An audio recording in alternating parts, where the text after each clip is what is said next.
Hello everyone. It's James again. And today I want to do a video answering a question that was asked by a subscriber. And that question is: how to overcome bitterness caused by narcissistic abuse? And here's the answer. The answer is to know the difference between bitterness and righteous anger. Bitterness swallows you up and consumes you, and allows you to start taking on the negative traits of the abuser that once abused you. Bitterness makes you hate this person and that person, even if they had nothing to do with abusing you. It makes you even to a degree hate yourself. But then we have righteous anger. This is where you rightfully get upset at what has happened to you. And you might have this feeling come over you from time to time. Sometimes when you think the feeling is gone. Yes, some negative tapes can play in your mind regarding what has happened to you. Much like can happen when bitterness takes hold. But the difference is, you don't get swallowed up and consumed by these feelings. It doesn't turn you to the dark side.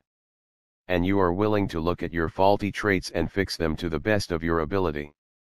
And you still have the capacity to love and see others for what they are. And that's people. That's it. Just people. Some bad, some good, some in between in finding their way. You see, I've been downright angry before. And sometimes find myself there from time to time. Especially when I read some of these horrible news stories, where children and innocent adults are abused in the worst kinds of ways. But it's a righteous anger. I don't let this anger change me as a human being. I don't let it contort my ability to love. And love strongly for that matter. You must know the difference. And if you weren't able to see the difference right away, and you are letting bitterness swallow you up, you have to realize, bitterness is the path to narcissism in training. This is why some victims do become narcissists themselves. Or at least taking on some really bad traits of the narcissist. Because bitterness won't allow you to see the rational side of things. The rational and good things you should be doing for yourself and your life to become a better person. Bitterness just keeps pumping that feeling of revenge and getting back at this person for whatever they did to you. Righteous anger allows you to get mad and angry. But to be able to take a step back and do what's healthy and right for yourself and those around you. Now here's a thing to note. Oftentimes there are many that will tell someone that is righteously mad. Or someone that is calm and just telling the truth about a touchy subject that they must be bitter. The famous thing this happens for is when men talk about biases in relationships and legal dealings with men and women. And the good women on my channel know what I'm saying is true. They've seen it with their brothers or sons. Or grandsons. And if the man speaks up and says, "This isn't fair," or "I'm going to have more careful relationships where I'm not signing documents anymore," he's automatically called bitter. Heck, he might not even be angry when he's saying it. He's just awake and realizing the truth. But as a way to shame this man back into a way of living that in no way benefits him, he's called bitter. So the main key is to know what you are really feeling. Think about it. Are you just angry and upset over what happened but you have a healthy state of mind? If that's the case, work through that anger. And you work through it by talking about it. And if you have no one to talk to about this kind of stuff, create a blog. Or make videos. And in the process of helping yourself deal with being angry over what happened, you are in turn helping someone else. The other thing to do is partake in positive activities. Activities you can do with others. Take a class where you can interact with others in a casual setting. Laugh a little. Smile and have fun. But don't expect the world or best friends from these people. Take it for what it is. A fun time. And a way to decompress. Now if the narcissist abuser in your life was someone you never have to see again, and you have no ties, it gets easier and easier as time goes on. But if you have ties with this individual, such as a mother or father, the ability to let go can Be very hard. It also can be like this with a former spouse you share children with. And it's very upsetting because just when you think you are getting to a good spot in your life, they reopen the wound and say or do something that triggers you right back into that negative state of mind, which can lead to bitterness, where you might think, to heck with everyone. No one cares about me. I'm just going to do to others what they did to me. This is bitterness. This is evil. And this is going down the path of Darth Vader if you follow what I'm saying. Bitterness is when reality goes out of the window, and a fog of hate appears. And that's all you can hear and feel pumping in your heart. That's a bad spot to be in. And if you are there, you have to first admit you're in that space.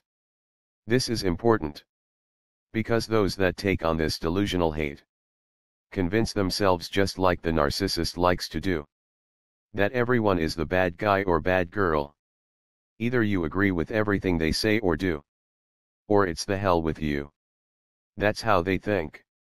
And now you, the victim, you are thinking the exact same way. So you must search deep inside and admit to yourself what's going on. If you can't do that, nothing will get better. And I mean nothing. The next thing that's important to do is catch yourself. Catch yourself when you start thinking thoughts you know are similar to the narcissist that abused you. Try to see the similarities, and it will scare you enough to rethink what's going on in your heart and mind. The next thing is get out of the dark part of life, and move to where there are smiles and laughter. Again, don't put more on new people you might meet than what's actually there. They are just people. And learn to be okay with walking away from someone that is showing you bad behavior. Be thankful they showed you this, and happy you were able to just quietly move along with your life. And in the process of all of this, build something positive for yourself. Put your energy into starting a business, developing your mind, and training your body. Outline positive tasks and challenges for yourself you want to complete. Then make sure you do something with these tasks or goals each and every day. Take the setbacks as learning tools. And trust me, you will get mad here and there and fall off the wagon. But catch yourself. Reel yourself back in. And keep pushing forward. And when you have a success, smile. Know you're on the right path and keep pushing forward. You see, many of us that grew up in narcissistically abusive homes didn't learn how to succeed. And we didn't know how to accept success. It was foreign to many of us. So many don't expect it, and either sit in bitterness or never try.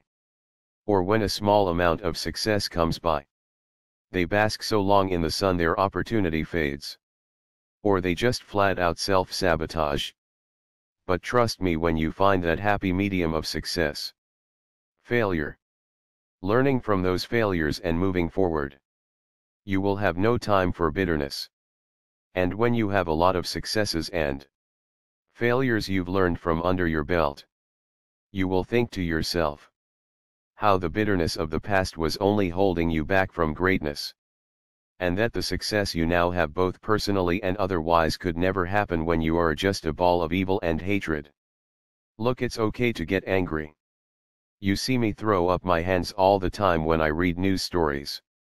And you will see me do it again and again. But at the end of the day, even if I get depressed because of the complex post-traumatic stress disorder we all have, or I have a massive failure, I still love myself.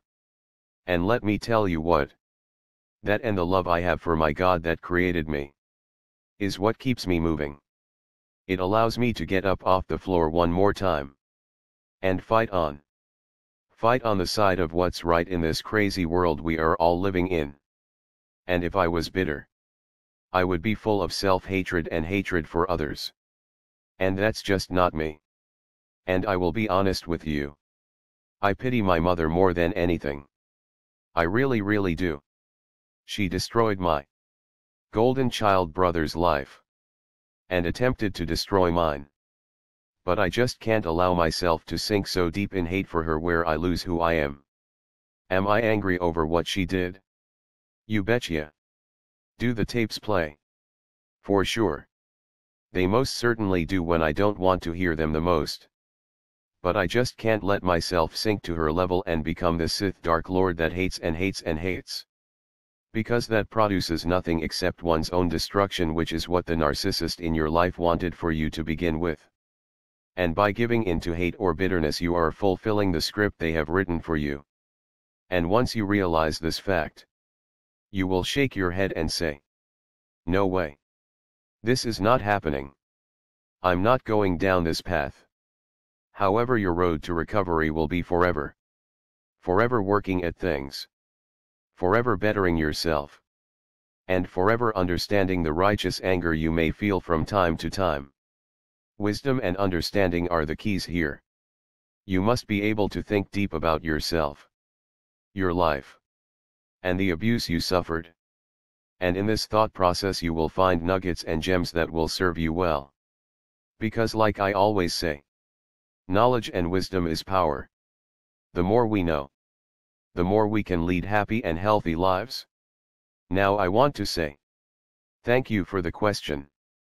I have many questions from others that I'm working on videos for.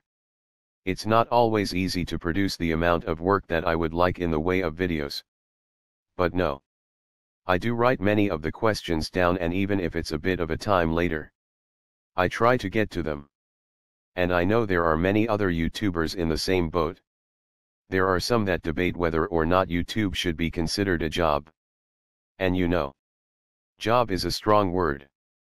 But the Most High God says, "For where your treasure is, there will your heart be also." And to me this means, keep plugging away and do what you're good at and what you like doing. What your gifts truly are. And the Most High God will see to it that you're taken care of. And I think there are some brilliant folks here on YouTube I know would be able to answer questions and produce more consistent work if this were to be their only job. Or at least their main one. And I think that's coming for them. Though there are many that are asleep in the matrix, there are many more that are waking up. And it's mainly due to these videos coming from different creators. There are videos about narcissism, religion, world events, the imbalances between men and women. And it's all like a web of information that allows you to see how all of these things are interlinked. And when both men and women get this information, their mind is blown. They see the connections and get it. And the more this happens, the more these channels will grow. And the more they grow, the more creators can support themselves and put out lots of work like those that do makeup tutorials. Or channels that talk about cars. Or whatever is going on these days. So support the channels you like. Share. Spread the word. Because you might be shocked. Your favorite content creator might be able to have more time to share their life gems. That might help out someone clear across the other side of this planet. It's just incredible when you think about it. With that said, I thank you for your support. I really do. From the bottom of my cartoon heart. And as always, bye for now. And be good to yourself.